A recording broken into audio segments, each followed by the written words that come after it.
Hey guys, this is the Dutch Sandwich. Happy to be debuting my first ever Rolex here on my channel. I got this about 2 months ago, and I've worn it I think 4 times now. I'm kind of stingy with how often I wear it. I kind of save it, but I really like it and just kind of wanted to do an overview of my impressions of it, what I think. I'm not going to get into too much of the specs. There's so many other good reviews of this.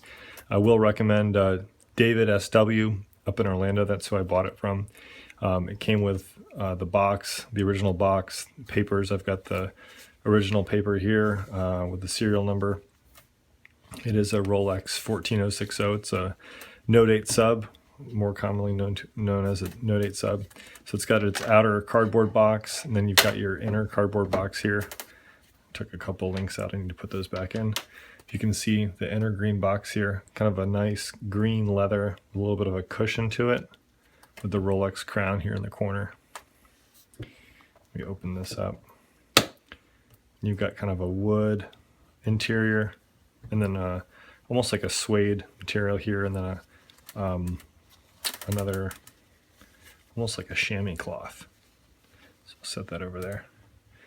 And then here's the watch, the No Date Submariner 14060, and this specific model. Sorry, there's a fingerprint or two on there. This specific model is an A serial number before they went to the scrambled serial numbers like they do now. So you can't really trace back now to what year they're from. So this is back when you could trace them, and this is an A serial number, which dates back to 1999. So that was, I mean, I would have been okay with a different year, but I think that this was my first choice, just being that it's 1999. Someday it'll be kind of cool to look back and say that this watch was from, the 1900s. It is a year after they kind of updated the movement of this watch from the 3000 movement to the 3130 movement, and before they went to the certified chronometer. So in 2007 or 2008, you'll get the certified chronometer, which means you'll have a 4-line on the dial versus this is the 2-line model. And so my thought is that I wanted it to be super clean. I really liked the old Steve McQueen Rolex Submariner, and that was a no date and a just super simple. I think he wore the 5513 or the 5512, and I just like the way that it looks. It's symmetrical without the date. I've got a couple friends with the date. I think it's really cool.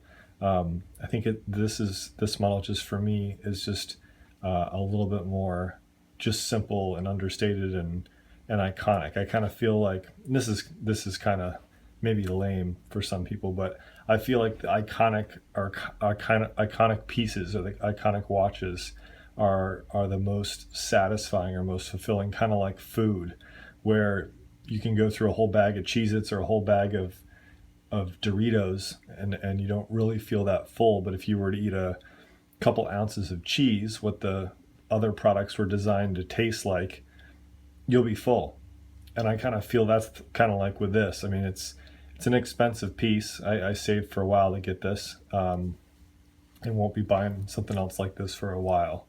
But I feel like it really satisfies that kind of tick for a dive watch. I mean, this is what so many other dive watches are styled after, and this is what so many replica watches try to copy. I mean, this is it. This is the Submariner. And yeah, I mean, a lot of people have it, and if you can't deal with that, then maybe this watch isn't for you. I think that may be another reason why I went with the no date, is because so many people do have the date, and this kind of adds that little bit of kind of, I don't know, little differentiating factor to it.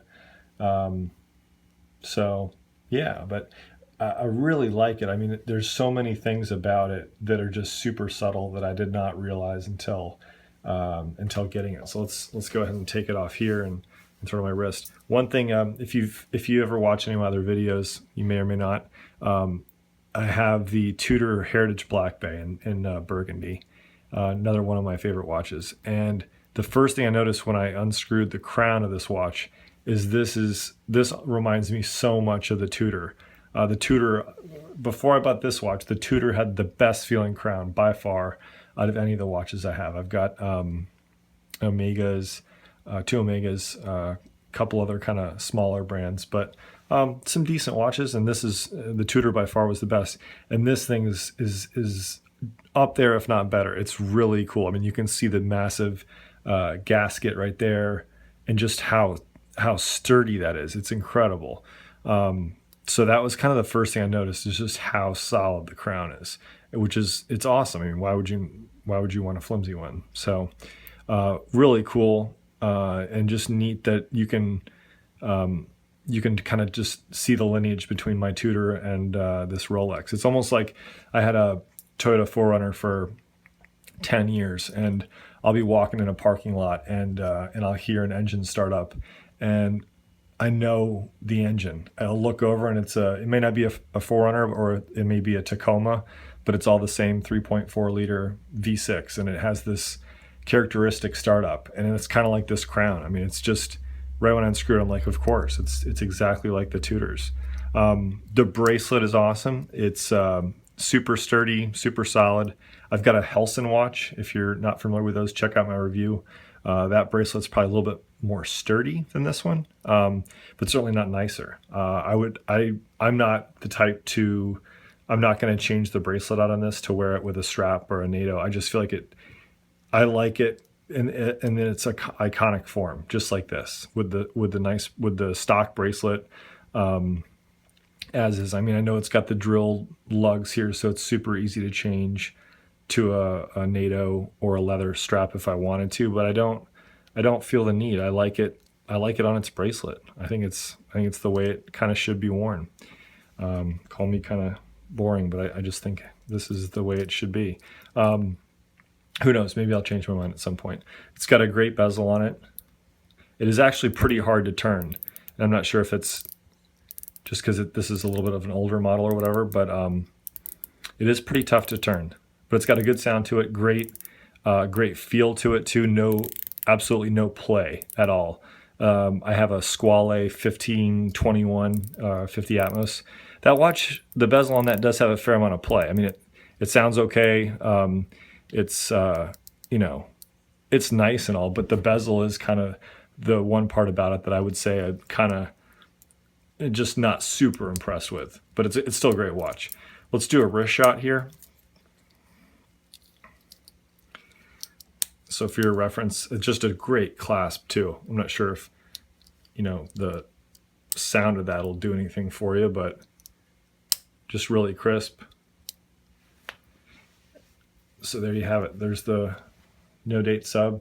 I've got a 7-inch wrist for your reference, and I mean this is like the perfect size for my wrist. I feel. I mean, I think this is like spot on where the lug should hit.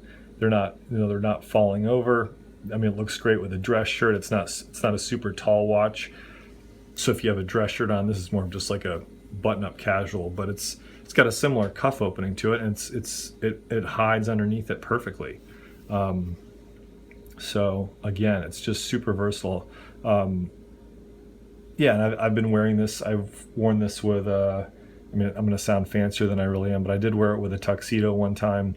I wear a tuxedo maybe once every 2 years, but I did wear it with a tuxedo, and I wore it with a suit. So I haven't got the nerve to wear it kind of like as a day-to-day watch, but maybe I will get there someday when I don't. I'm not as worried about it, but I'm still in that phase where I'm kind of worried about it and kind of saving it for that those more special occasions. But yeah, so really happy with it. Really happy. I'll get kind of back to the place I got at DavidSW. If you go to DavidSW.com, I'm in no way affiliated with him or benefit if he sells another watch to one of you guys, but just really happy with it. I mean, it was shipped FedEx next day to me, all tracking information, kind of followed it like a hawk, like you all probably do too.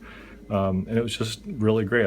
If I ever am able to buy another Rolex, I would definitely check his website for sure. Great guy. So check his website out for sure. If you guys have any questions about this Rolex or anything else that I brought up, feel free to put a comment below. I'd love to kind of see what you guys think about it. If this is a watch in their line that you would consider, being that it's an older one, or if you prefer the newer ones with the ceramic bezels as versus these older ones. So yeah, put that down below, and thank you all for watching.